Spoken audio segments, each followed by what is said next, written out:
मदद करो नहीं तो इंडस्ट्री से बाहर हो जाऊंगा, जब सलीम खान और जावेद अख्तर के सामने गिड़गिड़ाए राजेश खन्ना। आखिर ऐसा क्या हुआ था कि राजेश खन्ना बुरी तरह डर गए थे और जावेद अख्तर सलीम खान के पास जाकर गिड़गिड़ाए थे? ये 60 के दशक की बात है और पूरा किस्सा जावेद अख्तर ने एक बार एक शो में सुनाया था।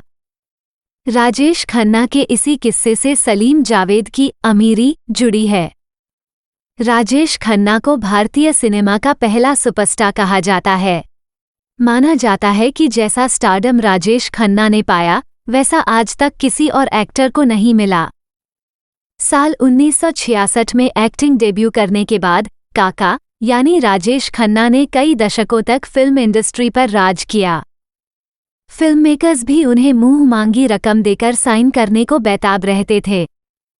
लेकिन एक ऐसा भी वक्त आया जब राजेश खन्ना बुरी तरह डर गए। उन्हें लगा कि अब वो फिल्म इंडस्ट्री से बाहर हो जाएंगे। तब वो मदद के लिए सलीम खान और जावेद अख्तर के पास पहुंचे थे। ऐसा क्या हुआ था? यह एक बार जावेद अख्तर ने अरबाज खान के शो में बताया था। जावेद अख्तर ने शो में राजेश खन्ना के स्टारडम से जुड़ा एक किस्सा सुनाया था। उन्होंने ये भी बताया कि एक्टर की बदौलत ही वो और सलीम खान अमीर होते चले गए थे और खूब पैसा मिला था। 60 और 70 के दशक में बॉलीवुड में सलीम जावेद का खूब नाम था। उनकी लिखी कहानियां फिल्मी पर्दे पर कमाल कर रही थीं और बॉक्स ऑफिस पर नोट छाप रही थीं। जब राजेश खन्ना की उड़ गई नींद, जावेद अख्तर ने बताया था क्या हुआ। उसी दौरान राजेश खन्ना को एक फिल्म ऑफर हुई जिसके लिए प्रोड्यूसर ने एक्टर को 4 लाख रुपए की मोटी फीस दे रहे थे। उस जमाने में ये रकम बहुत तगड़ी थी। राजेश खन्ना नहीं चाहते थे कि यह फिल्म उनके हाथ से निकले। प्रोड्यूसर ने राजेश खन्ना को 2.5 लाख रुपए का साइनिंग अमाउंट भी दे दिया था। पर इसी बीच राजेश खन्ना को पता चला कि फिल्म का दूसरा हाफ तो पूरा ही नहीं है।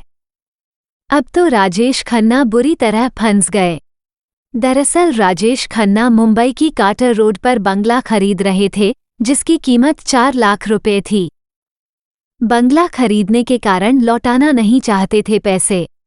अब राजेश खन्ना अगर 4 लाख रुपए लौटा दे तो वो बंगला नहीं खरीद पाते। इतनी मोटी रकम वो प्रोड्यूसर को वापस भी नहीं करना चाहते थे। इसलिए वह सलीम जावेद के पास पहुंच गए। उस किस्से का जिक्र करते हुए जावेद अख्तर ने बताया था कि फिल्म की नाम हाथी मेरे साथी था, जिसे रमेश सिप्पी ने डायरेक्ट किया था। इसका आधा हिस्सा सलीम जावेद ने लिखा था। राजेश खन्ना बोले इसे ठीक कर दो, इंडस्ट्री से बाहर हो जाऊंगा। जावेद अख्तर ने कहा था, एक दिन वो राजेश खन्ना आया सलीम साहब के साथ। राजेश खन्ना ने कहा कि भाई देखा, मेरी बहुत बड़ी मजबूरी है। मजबूरी ये है कि मैं काटर रोड पर घर खरीद रहा हूँ। घर बहुत महंगा है।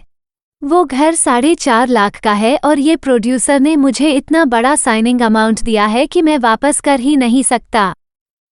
इसने मुझे 2.5 लाख रुपए दिए और अगर मैं इस स्क्रिप्ट में काम करता हूँ तो इंडस्ट्री से बाहर हो जाऊंगा। अब चॉइस ये है कि तुम दोनों यार इसे किसी तरह ठीक कर दो कि काम चलाओ हो जाए। राजेश खन्ना की बची लाज, सलीम जावेद भी हो गए थे मालामाल। सलीम जावेद ने फिर वो फिल्म की स्क्रिप्ट देखी और उसके दूसरे हिस्से को पूरी तरह से बदल दिया।